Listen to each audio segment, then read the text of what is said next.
এখানে লিখেছে রাজনৈতিক বক্তব্য দেওয়া যাবে না। যে লিখেছো, তোমাকে যদি কেউ লিখে দেয়, আমি তোমাকে বলছি সে মুসলমান ঘরের সন্তান আসলে হইতে পারে না।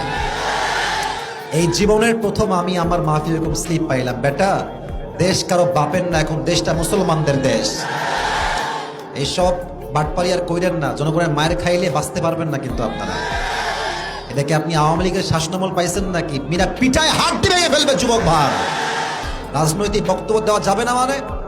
কোরআনটা রাজনীতিতে ভরা, ইসলাম রাজনীতি, রসুল করেছে রাজনীতি, রাজনীতির দ্বারা দেশের চিত্র বদলানো সম্ভব যুবক ভাইরা। মানে শুধু মাটির নিচের ওয়াজ হবে আর রাতের ওই আধারে ওয়াজ হবে নাকি? না না, ওইসব কথা বাদ।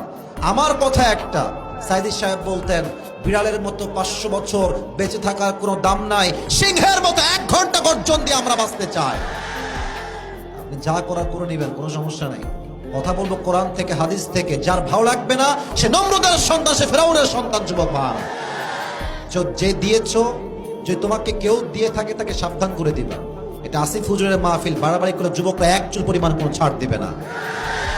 আর এখানে পুলিশকেই তো কেউ মানে না, এখন তো পুলিশকেই কেউ গুনে না যুবক ভাইরা। জনগণকে গুনবে কেমন করে যুবক ভাইরা?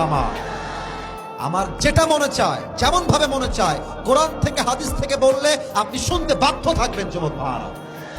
আল্লাহ তাআলা হেদায়েত দান করুন। সকলে আমরা দিল থেকে পড়ছি আমিন।